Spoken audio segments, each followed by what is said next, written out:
அனைவருக்கும் வணக்கம். தாவேக அரசு நேற்றைய தினம் சட்டமன்றத்தில் 2 தீர்மானங்களை அவசரமாக நிறைவேற்றி இருக்குது நண்பர்களே. 2மே தனிநபர் தீர்மானங்கள் தான். ஒன்று, தமிழகத்துக்கு நீட் விலக்கு வேணும் அப்படிங்கிறத பற்றி, நீட்டை ரத்து பண்ணணும் அப்படிங்கிறதுக்காக ஒரு தீர்மானம். இன்னொன்று மத்திய அரசு கொண்டு வர எத்தனித்திருக்கிற FCRA சட்டம் இருக்குது இல்லையா, அதை கொண்டு வரக்கூடாது அப்படின்னு சொல்லி ஒரு தீர்மானத்தை நிறைவேற்றி இருக்கிறாங்க. தமிழக அரசு கொண்டு வந்த இந்த 2 தீர்மானங்களுக்கும் பின்னணியில் ஒரு மிகப்பெரிய சதிவலை பின்னப்பட்டு வருது அப்படின்னு நம் காதுகளுக்கு எட்டுது நண்பர்களே. இந்த மிக முக்கியமான விஷயத்தை பற்றி தான் இன்னைக்கு பார்க்க போகிறோம் நண்பர்களே. வாங்க, நம்ம சேனலுக்கு இது வரைக்கும் நீங்கள் சப்ஸ்கிரைப் பண்ணாமல் இருக்கிறீங்க அப்படின்னா கீழே இருக்கிற சப்ஸ்கிரைப் பட்டனை தட்டிட்டு வாங்க நண்பர்களே, வீடியோக்கு போகலாம்.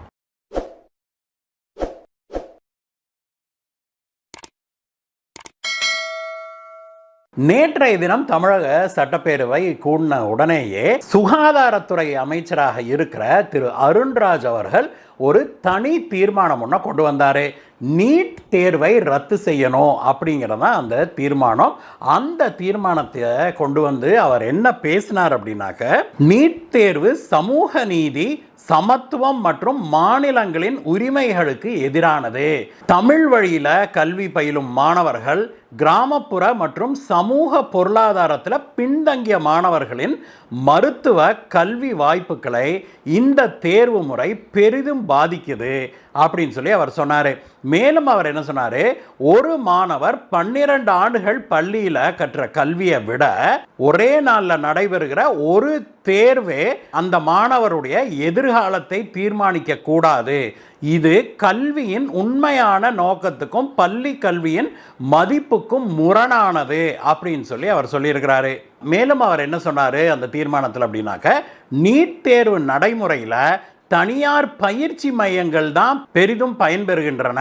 சமூக நீதி பாதிக்கும், சம வாய்ப்பை குறைக்கும், மாநிலங்களின் தனித்துவத்தை புறக்கணிக்கும் எந்த ஒரு முயற்சியையும், எந்த ஒரு தேர்வையும் ஏற்க முடியாது அப்படிங்கிறது தான் இந்த அரசுடைய நிலைப்பாடு அப்படின்னு சொல்லியிருக்கிறாரு. நீட் தேர்வு முறையை பற்றி நிறைய பேசியாச்சு நண்பர்களே. அந்த நீட் தேர்வை பற்றிய அடிப்படை என்ன அப்படின்னா, அதை கொண்டு வந்தது காங்கிரஸ் அரசாங்கம் தான். அதற்கு பிறகு கோர்ட்டில் தடை வாங்கியிருந்தாங்க. ஆனால் காங்கிரஸுடைய முன்னாள் மத்திய அமைச்சரான ப. சிதம்பரத்துடைய மனைவியான நளினி சிதம்பரம் தான் மீண்டும் ஒரு மாணவனின் சார்பாக மீண்டும் கோர்ட்டுக்கு போய் உச்ச நீதிமன்றத்தில் வாதாடி நீட் தேர்வை கொண்டு வந்தாங்க அப்படிங்கிறத முதல்ல நம்ம நினைவில் வச்சுக்கிட்டு பேசணும். இந்த நீட் தேர்வு சட்டம்ங்கிறது முழுக்க காங்கிரஸ் கொண்டு வந்த ஒரு சட்டம். அந்த நீட் தேர்வுகளுக்கு எதிராகத்தான் இப்பொழுது தமிழகத்தில் நிறைவேறி இருக்கிற தீர்மானத்தில் காங்கிரஸ் ஆதரிச்சு தாங்க கொண்டு வந்த நீட் தேர்வுக்கு எதிராகவே இவங்க தீர்மானத்துக்கு ஒப்புதல் வழங்கி இருக்கிறாங்க. இந்த நீட் தேர்வு வந்த பிறகு நடந்த மிக முக்கியமான விஷயம் என்னன்னா, நீட்டுக்கு முன்னாடி மெடிக்கல் காலேஜ் சீட்டுக்கு அட்மிஷனுக்கு 1 கோடி 2 கோடின்னு ஒவ்வொரு சீட்டுக்கும் ஒவ்வொரு கல்லூரியும் தங்களுடைய லெவலை போல வாங்கிட்டு இருந்தது தான் உண்மை. அதற்கு பிறகு 5 வருடங்களுக்கு ஃபீஸும் கட்டியாகணும். இப்படிப்பட்ட சூழ்நிலையில் நீங்களோ நானோ 1 கோடி 2 கோடி கொடுத்து நம்ம மெடிக்கல் சீட் வாங்கிட்டு போக முடியுமா? ஏழை எளிய மக்களால் இப்படியெல்லாம் சீட்டு வாங்க முடியாத நிலைமை இருந்தது. அது மட்டும் இல்லை, கவர்மெண்ட் ஸ்கூல் மாணவர், கவர்மெண்ட் பள்ளியில் படித்த மாணவர்களும் இதில் பெரிய அளவில் பாதிக்கப்பட்டிருந்தாங்க. அவங்களால பிரைவேட் ஸ்கூலில் படிக்கிற மாணவர்களோடு போட்டி போட்டு மெடிக்கல் காலேஜில் அட்மிஷன் வாங்க முடியல அப்படிங்கிறது உண்மை. மீறி வாங்கினாலும் பணம் கட்ட முடியல அப்படிங்கிறத நம்ம பார்த்தோம். இதனாலேயே தமிழ் மீடியத்தில் படித்த ஸ்டூடெண்ட்ஸு, கவர்மெண்ட் ஸ்கூலில் படித்த ஸ்டூடெண்ட்ஸுக்கெல்லாம் பெரிய அளவில் MBBS சீட்டே கிடைக்காம இருந்தது உண்மை. நீட்டுக்கு பிறகு என்ன நடந்திருக்குது அப்படின்னா, முழுக்க இந்த அட்மிஷனுக்கு கொடுக்கப்பட்ட அந்த அட்மிஷன் ஃபீஸ் இருக்குது இல்லையா, 1 கோடி 2 கோடின்னு, அதை அறவே வாங்கக்கூடாது அப்படின்னு ஸ்ட்ரிக்டான சட்டம் கொண்டு வந்துட்டாங்க. அதற்கு பிறகு எல்லாருமே இந்த நீட் தேர்வை கிளியர் பண்ணியிருக்கணும் அப்படிங்கிறாங்க. அதாவது +2 முடித்த பிறகு நீட் தேர்வு அட்டன் பண்ணுறோம், நீட் தேர்வில் மினிமம் மார்க் நீங்கள் வாங்கிட்டீங்கன்னா அதற்கு பிறகு நீங்கள் எந்த காலேஜில் வேணால் நீங்கள் அட்மிஷன் கேட்டுக்கலாம். உங்களுக்கு நல்ல ஸ்கோர் இருந்தால் நல்ல காலேஜில் போய்க்கலாம், இல்லையா ப்ரைவேட் காலேஜுக்கு போகிறாங்க.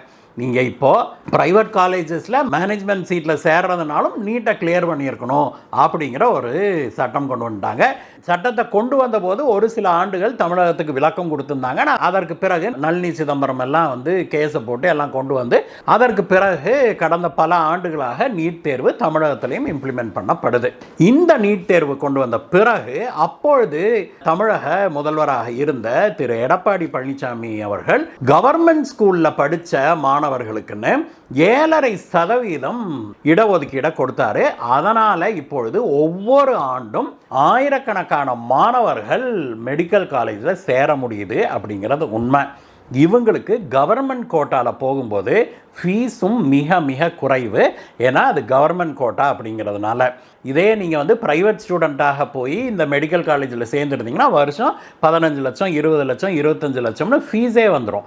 ஆனால் கவர்மெண்ட் கோட்டாவில் அப்படி இல்லை அப்படிங்கிறதையும் நாம் புரிஞ்சுக்கொள்ள வேணும். நீட் தேர்வுக்கு முன்னாடி எத்தனை கவர்மெண்ட் ஸ்கூல் ஸ்டூடெண்ட்ஸுக்கு சீட் கிடச்சிது, அவங்க மெடிக்கல் காலேஜில் சேர்ந்தாங்க அப்படின்னு பார்த்தோம்னா அதை விட இப்பொழுது 2 மடங்குக்கு மேலே சேர்றாங்க அப்படின்னு ஸ்டாட்டிஸ்டிக்ஸ் காட்டுது. அப்படி இருக்கும்போது ஏன் தமிழகத்தில் மட்டும் இந்த நீட்டுக்கு எதிராக இப்படி ஒரு பிரச்சாரத்தை கட்டவிழ்த்து விட்டுருக்கிறாங்க அப்படின்னு பார்த்தோம்னா 2-3 காரணங்களை சொல்லலாம். முதலாவது காரணம், தமிழகத்தை சேர்ந்த பெரும்புள்ளிகள் பலரும் மெடிக்கல் காலேஜ் நடத்துகிறாங்க. அவங்க பெரிய பிஸ்னஸ் மேனாக இருக்கலாம், பல அரசியல்வாதிகளும் இருக்கிறாங்க. அவங்கெல்லாம் வந்து மெடிக்கல் காலேஜ் நடத்துகிறாங்க. இந்த மெடிக்கல் காலேஜ் நடத்துகிற எல்லாருக்குமே இந்த நீட் தேர்வு வந்த பிறகு ஒரு பெரிய வருமானம் கட்டாயிருச்சு. ஒரு ஸ்டூடெண்ட்டுக்கு 1 கோடி 2 கோடினா பார்த்துக்கோங்க. அப்போ வருஷத்துக்கு அந்த அட்மிஷன் ஃபீஸில் மட்டும் அந்த மெடிக்கல் காலேஜுக்கு எத்தனை கோடிகள் வந்திருக்கும். அவ்வளோ பெரிய தொகை இதில் கட்டாயிருது அப்படிங்கிறத பார்க்கணும். அவங்கெல்லாம் வந்து பயங்கரமான வைத்தறிச்சலில் நீட்டுக்கு எதிராக போராட எல்லாத்தையும் தூண்டி விடுறாங்க. இரண்டாவதாக, இந்த தீர்மானம் கொண்டு வந்த போதே ஒரு குறிப்பிட்ட லைனை நான் படிக்க பாருங்க. இந்த தீர்மானம் கொண்டு வந்த போதே ஒரு விஷயத்தை சொன்னதை நாம் ஏற்றுக்கவே முடியாது. நான் படிக்கிறேன் பாருங்க. அமைச்சர் அருண்ராஜ் பேசும்போது அவர் என்ன சொல்றாரு, நீட் தேர்வு சமூக நீதி, சமத்துவம் மற்றும் மாநிலங்களின் உரிமைகளுக்கு எதிரானது அப்படிங்கிறாரு.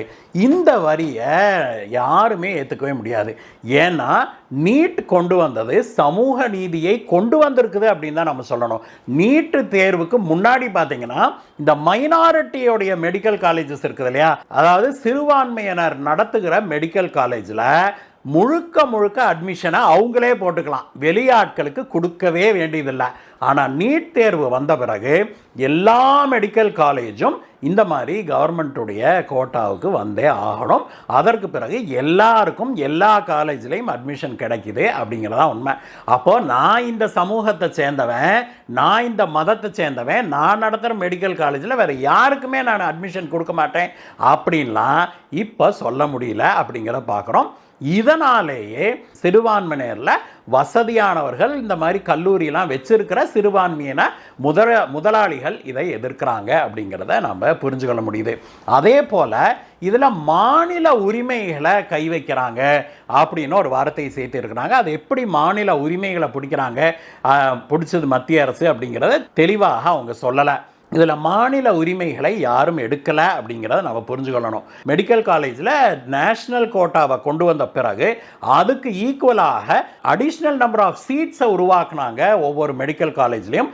அது போக தமிழகத்தில் 12 புதிய மெடிக்கல் காலேஜுகளை திறப்பதற்கு ஒரே ஷாட்டில் திறக்கிறதுக்கு மத்திய பாஜக அரசு அனுமதியும் கொடுத்தாங்க.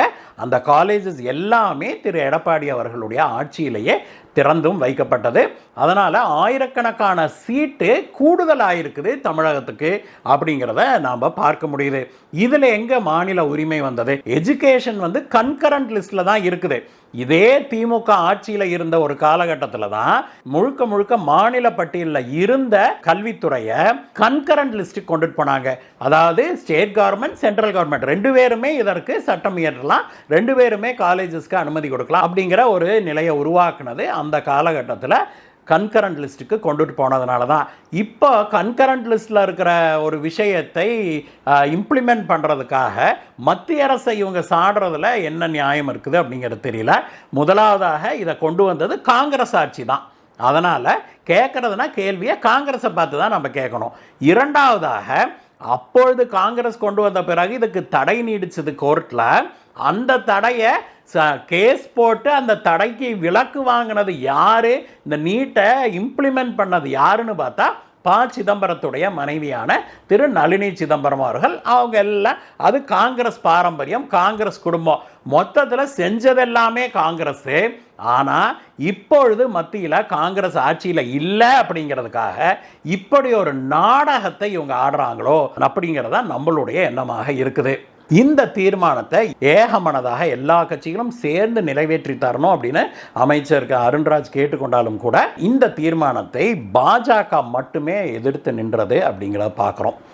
இது முதலாவது விஷயம் நேற்று நடந்தது. இரண்டாவதாக சட்டமன்றத்தில் கொண்டு வந்த தீர்மானம் எது அப்படின்னா, மத்திய அரசு புதிதாக கொண்டு வர எத்தனிச்சிருக்கிற FCRA சட்ட திருத்தம் இருக்குது இல்லையா, அந்த சட்ட திருத்தத்தை மத்திய அரசு கொண்டு வரக்கூடாது அப்படின்னு சொல்லி தமிழக அரசு கேட்டிருக்குது. இதில் நியாயம் இருக்குதா அப்படிங்கிறத பற்றி நம்ம பேசுறதுக்கு முன்னாடி இந்த சட்டத்தை பள்ளி கல்வித்துறை அமைச்சரான திரு ராஜ்மோகன் அவர்கள் ஒரு தனி தீர்மானமாக கொண்டு வந்திருக்கிறாரு. அந்த தீர்மானத்தை கொண்டு வந்து அவர் பேசும்போது என்ன சொல்றாருன்னா, FCRA விதிமுறைகள் தொண்டு நிறுவனங்களின் தன்னாட்சியையும் சிறுபான்மையினருடைய கல்வி நிறுவனங்களுடைய செயல்பாட்டையும் பாதிக்கும் அப்படின்னு சொல்லி அவர் சொல்லியிருக்கிறாரு.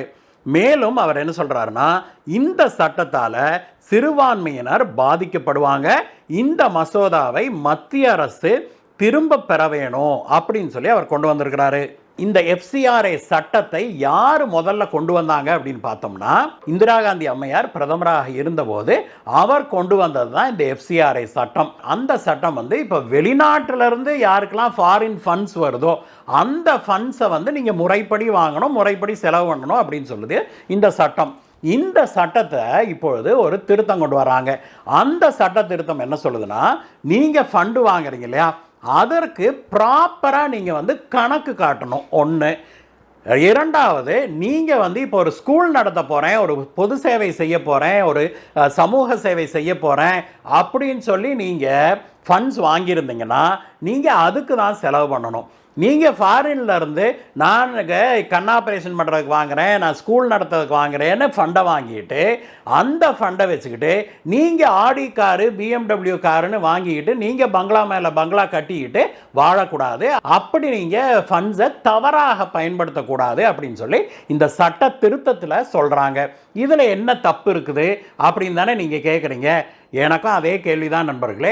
இதற்கு அடுத்ததாக இந்த சட்ட திருத்தத்தில் என்ன சொல்றாங்க அப்படின்னா, ஒருவேளை நீங்க இந்த மாதிரி ஃபண்டை வாங்கிட்டு நீங்க ஒரு ஸ்கூல் கட்டுறேன், ஏழை குழந்தைகளுக்கு நாங்க வந்து கல்வி போதிக்கிறோம் அப்படின்னு சொல்லி நீங்க ஃபண்டு வாங்குறீங்க, அல்லது முதியோர்களை பாதுகாப்பதற்காக முதியோர் இல்லம் கட்டுறதுக்காக வாங்குறேன்னு சொல்றீங்க. அதை வாங்கிட்டு நீங்க BMW car, Audi car, private ஜெட்டுன்னு வாங்கிட்டு பறந்துகிட்டு இருந்தீங்க அப்படின்னா அந்த விஷயம் அரசாங்கத்துக்கு தெரிய வந்தால் உடனடியாக அரசாங்கம் உங்களை ஆடிட் பண்ணும். நீங்க கொடுத்த கணக்கு வழக்கெல்லாம் சரியா இருக்குதான்னு செக் பண்ணுவாங்க. முதியோர் இல்லத்துக்காக நீங்க வெளிநாட்டுல இருந்து பணம் வாங்கியிருந்தீங்கன்னா முதியோர் இல்லம் கட்டுங்க, முதியோர்களை பார்த்துக்கோங்க, மேலும் பணம் வாங்குங்க, நல்லா செய்யுங்க அப்படின்னு சொல்லுது. அதே மாதிரி ஸ்கூல் கட்டுறதுக்கு வாங்கினீங்கன்னா ஸ்கூலை கட்டுங்க, ஏழை குழந்தைகளுக்கு சீட்டு கொடுங்க, செய்யுங்க, யார் வேண்டாங்கிறா அதை பண்ணுங்கங்குது. ஆனால் இப்படி நீங்கள் ஃபாரின்லேருந்து ஃபண்டை வாங்கிட்டு அதுக்குன்னு செலவு பண்ணாமல் உங்களுக்கு பர்சனல் செலவு பண்ணிக்கிட்டு இடத்த வாங்கி போட்டுக்கிட்டு பங்களா கட்டிக்கிட்டு கல்யாண மண்டபம் கட்டி வாடகை கொடுத்துக்கிட்டு இருக்கிறீங்க அப்படின்னு தெரிஞ்சால் அரசாங்கம் அந்த சொத்தை பறிமுதல் செய்வதற்கு இந்த சட்ட திருத்தம் வழிவகை செய்யுது. இதைத்தான் வந்து தீர்மானத்தில் இந்த மாதிரி சிறுபான்மையினர் சொத்தை புடுங்கிறதுக்கு அரசாங்கம் ட்ரை பண்ணுதுன்னு சொல்லியிருக்கிறாங்க. ஆனால் அந்த சட்டத்தில் அடுத்த லைன் என்ன சொல்லுது அப்படின்னா, அப்படி கைப்பற்றப்படுகிற இந்த மாதிரியான சொத்துக்கள் இருக்குது இல்லையா, அதை வந்து மீண்டும் வேறொரு NGO கிட்ட இந்த பணியை செய்வதற்காக நீங்கள் கல்யாண மண்டபம் கட்டி வாடகை கொடுத்துருந்தீங்கன்னா அந்த கல்யாண மண்டபத்தை பிடுங்கி வேறொரு NGOட்ட கொடுத்து இந்த மாதிரி முதியோர் இல்லத்துக்காக வாங்கப்பட்ட பணத்தில் கட்டப்பட்ட கல்யாண மண்டபம் இது, இதை மாற்றி திரும்பி முதியோர் இல்லத்துக்கு பயன்படும் மாதிரி இந்த கல்யாண மண்டபத்தை மாற்றுங்க அப்படின்னு சொல்லி இந்த சட்ட திருத்தம் சொல்லுது. அரசாங்கம் கைப்பற்றுகிற இந்த சொத்துக்களை அரசாங்கம் வச்சுக்க போறதில்லை. நல்லா தெரிஞ்சுக்கணும். இது ஒன்றும் வக்ஃப் போர்டு தான் புடுங்கி வச்சுக்கிற சொத்து மாதிரி தானே புடுங்கி வாழ்க்கை பூரா வச்சுக்கிறதில்ல. இது அரசாங்கம் கைப்பற்றி வேறொரு என்ஜிஓட்ட கொடுத்து அதை அந்த பர்பஸுக்காக, எதற்காக இந்த பணம் வாங்குறாங்க? முதியோர் இல்லம். எதற்காக இந்த பணம் வாங்குறாங்க? ஸ்கூல் கட்டுறதுக்கு, ஏழை குழந்தைகளுக்கு சேவை செய்யறது. அந்த பர்பஸுக்கு பயன்படுத்துவதற்கு வேறொரு என்ஜிஓ கிட்ட கொடுப்பாங்க அப்படிங்கிறதா இந்த சட்டம். இது நியாயமான சட்டமா இல்லையா? இப்படி ஏமாத்துறவங்களை யாரா இருந்தாலும் சரிங்க, நம்ம கிட்ட டொனேஷன் வாங்குறாங்க, டொனேஷன் வாங்கி ஸ்கூல் கட்டுறேன்னு சொல்லிவிட்டு டொனேஷன் வாங்கினவர் இப்படி ஊரெல்லாம் வசூல் பண்ணிவிட்டு தான் ஒரு பங்களா கட்டி குடியிருந்தா ஊர்க்காரங்க சும்மா விடுவாங்களா? அதைத்தானே இந்த சட்டமும் செய்யுது. இதை தவறுன்னு சொல்லி இந்த சட்டத்தை பின்வாங்கணும் சொல்லி நேற்றைய தினம் தமிழக அரசின் சார்பாக திரு ராஜ்மோகன் அவர்கள் தனி தீர்மானம் கொண்டு அதை சட்டசபையில் நிறைவேற்றவும் செய்திருக்கிறாங்க. இந்த 2 சட்ட திருத்தங்களுக்கும் பின்னால் இந்த அரசுடைய சிறுபான்மை ஆதரவு போக்கு தெளிவாக தெரியுது அப்படிங்கிறதா உண்மை. இந்த தமிழக அரசு நியாயத்தின் பக்கம் நிற்க வேணும் அப்படிங்கிறதா நம்மளுடைய அவாவாக இருக்குது. நீட் தேர்வு முறையிலும் சரி, இந்த FCRI சட்ட திருத்தத்திலையும் சரி, நியாயமான ஒரு நிலைப்பாட்டை எடுக்க தவறிவிட்டது இந்த அரசு அப்படிங்கிறதா நம்முடைய வருத்தமாகவும் இருக்குது. இந்த விஷயத்தை பற்றிய உங்களுடைய கருத்து என்ன? கமெண்ட்ஸில் சொல்லுங்கள் நண்பர்களே. மீண்டும் உங்களை வேற ஒரு வீடியோ சந்திக்கிறேன் கைஸ். Bye-bye.